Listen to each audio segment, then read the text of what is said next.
Hello. Alright. This is probably not necessary, but it felt right to do this recording.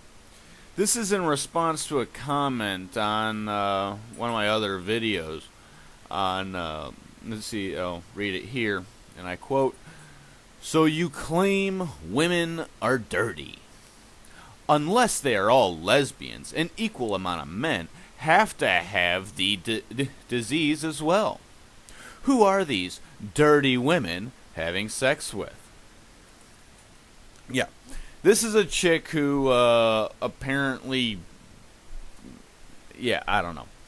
Simply put, chicks go out, they all try to go after the same group of guys. You know, the 80-20 theory that seems to be essentially proven, at least in a high school environment. All these dirty women. Well, from my experience, I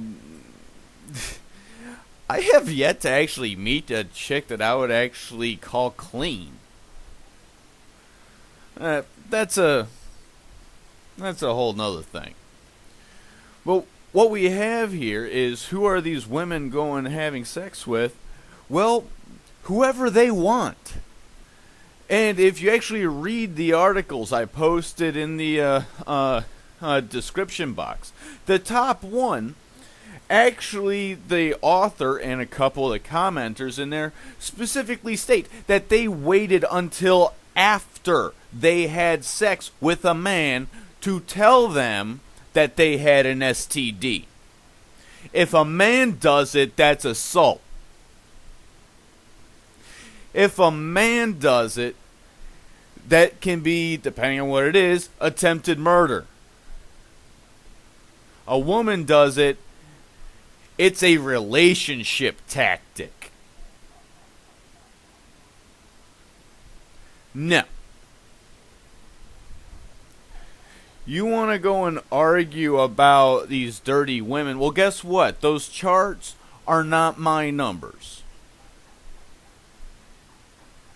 They come from a number of different sources, including the state of Washington and the CDC. So if you have an issue with them, take it up with them. And I didn't even get into any of the other diseases. I mean, seriously, time after time after time, women have a higher rate of infection within a general population than men. This is simply because of physiology. Your sex organs, mainly vagina, is one long mucous membrane. The penis is not. The rate of absorption and infection are not going to be the same. Next, now that we understand that a little bit, let's go and look at the fact that the rates of infection for many of these diseases have exploded since it has become socially acceptable for women to act like total skanks. Which, once again, actually gives more fuel to the fire when it comes to giving credence to the theory that a society's health is determined by its women and by the moral constraints by which they will curb their own desires. So, no. Who are these women having sex with? Whoever the hell they want, and then their poor boyfriend or husband at home who's getting covered in somebody else's nut.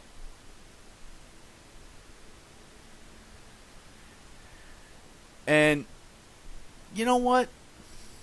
The very fact that you can't actually understand that, and you think that, well, there must be an equal number of men with these diseases unless they are all lesbian, Seriously, did you, like, happen to sleep through, like, bio class or something?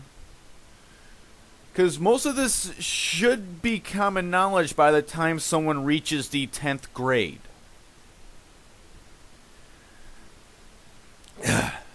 Okay. Now I got that out of my system a little bit. As far as men not having the same rate of infection, okay? This is where women really fail. They think they can act like men, bathe like men. Alright? One, I have yet to have a male friend who acts as much of a whore as any female friend I have ever had. Alright? One. Two, we take a shower. That comes off. You take a shower, unless you're sitting there douching, and last time I checked, that is not exactly advised by your doctors.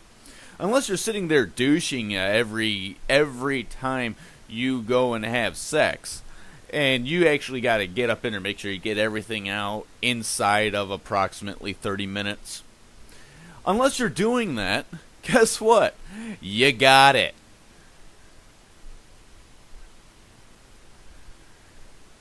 This is one of the reasons why female sexuality, specifically, needs to be contained and restrained through social norms. Because the health of a society is determined almost solely by its women. Take some pride in that. But also take some responsibility for that. You realize that as far as where men are concerned, condoms only offer, I think the highest rate was 30% protection from an STD. And for any of you that doesn't quite understand as to why that may be, okay, herpes can be transferred by skin-to-skin contact. So can many other STDs. Now, it can also be transferred through fluid transfer. Alright? Simple enough. We all know this.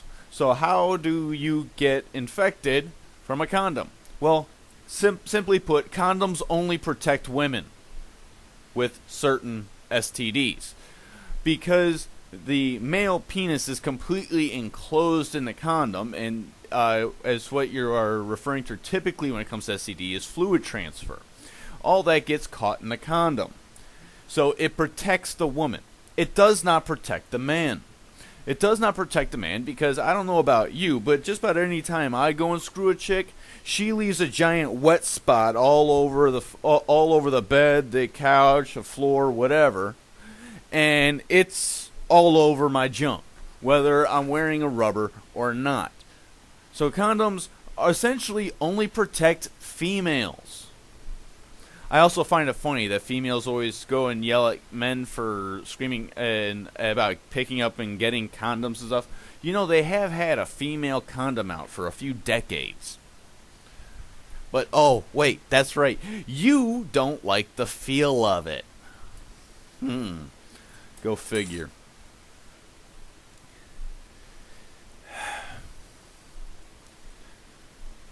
But before you try and act like a spoiled teenager who thinks everything in life is constantly in proportion, you need to take into account that many men don't want to get diseases. I mean, come on. There are a number of things we can do to go and protect ourselves.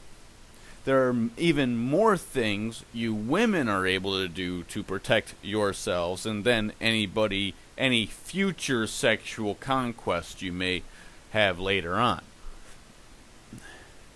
Just please, stop acting like total whores. I come across a chick right now. I want nothing to do with her. And that means me and all of my resources are forever out of your reach. Does that mean you should care? No. Does that mean you should change your behavior because of what I have or how I think? No. You should change your behavior because I'm not the only one. You should change your behavior and encourage other females to change their behavior, because by the time they hit 30, they're completely worthless to me. Worthless. Want nothing to do with you. Hell, I won't even drop you off at a bus stop.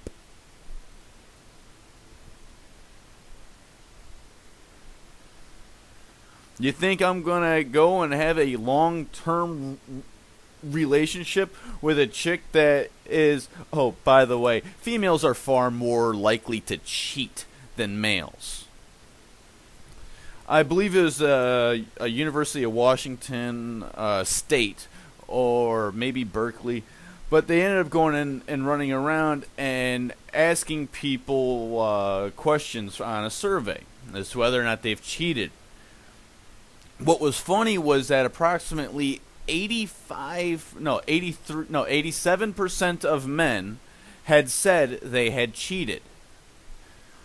And only about 5% of women had said they had cheated. Now, when they asked the same question, so the same people, while hooked up to a polygraph, it turned out only 5% of men actually cheated.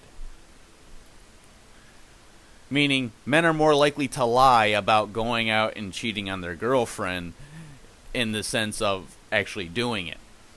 Women, on the other hand, when hooked up to the polygraph, at least for those that were willing to be hooked up to it, had an 83% rate of cheating on their significant other.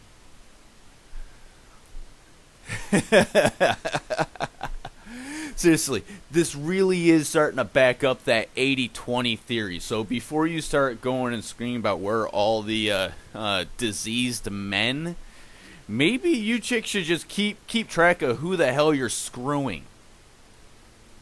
And maybe try and keep track to see if any other women are doing the same thing as you.